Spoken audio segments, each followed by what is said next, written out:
The Kepler's promise hung in the void like a cathedral of steel and light, its massive frame dwarfing the assembled fleet of 17 alien species. Commander Sarah Chen stood on the bridge, watching the tactical display paint a grim picture.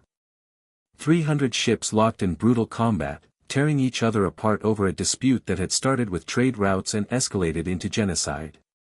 "Transmission ready, Commander," Lieutenant Park announced, his voice tight with tension. Sarah nodded, her fingers drumming against the command chair. Humanity had been silent for so long, content to observe from the edges of galactic civilization. But silence had its limits, and watching entire civilizations burn crossed that line. Broadcast on all frequencies. Every language.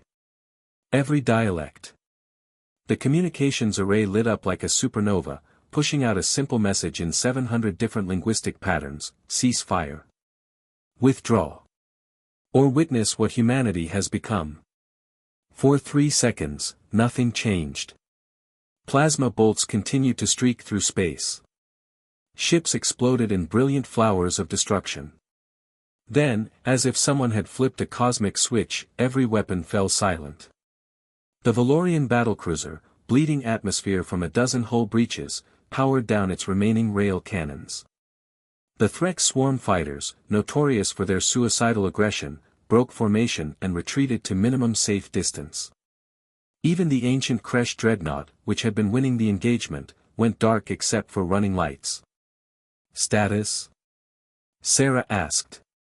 "All hostile actions have ceased," Park reported, his voice tinged with disbelief.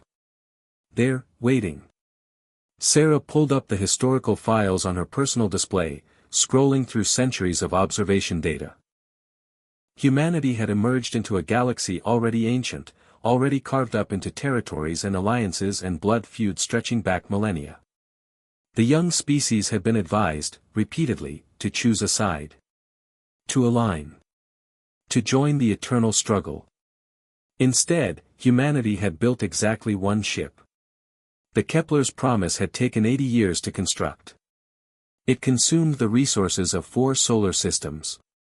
Its weapon systems represented technology humanity had developed in secret, away from prying alien sensors.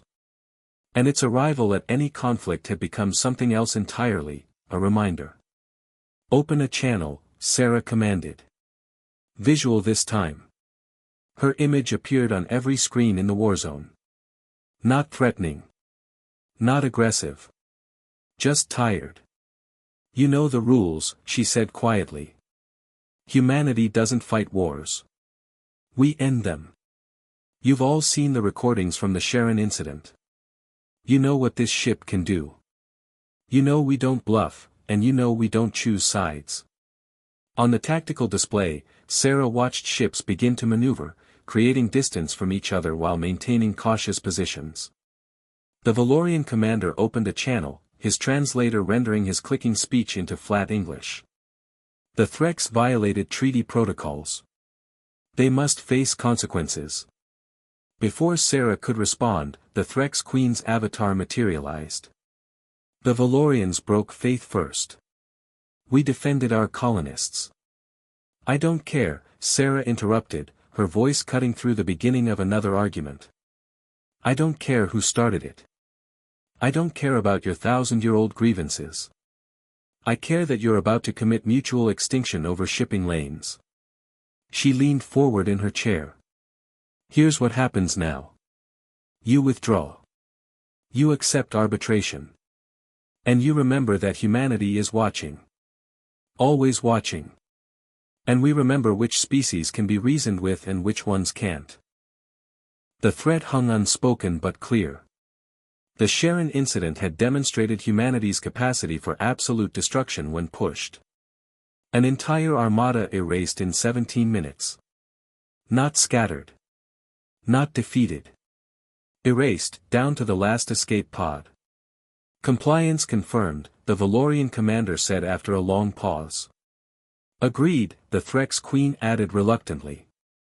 One by one, the other species acknowledged, their ships beginning the slow process of disengagement. Sarah closed the channel and let out a breath she hadn't realized she'd been holding. Lieutenant Park looked over at her. Do you think it'll last? Until the next time, Sarah said. It always does. They'll push boundaries. Test limits. And we'll be here again. Seems like a lot of effort for temporary peace. Sarah smiled grimly. Someone once said that the price of civilization is eternal vigilance. We're just humanity's reminder that someone's always watching. Someone's always keeping score. The Kepler's promise began its slow turn away from the Warzone, leaving behind a fleet of former enemies who would, for now at least, find another way forward. In the vast silence of space, one ship moved alone, carrying the weight of peace on its hull.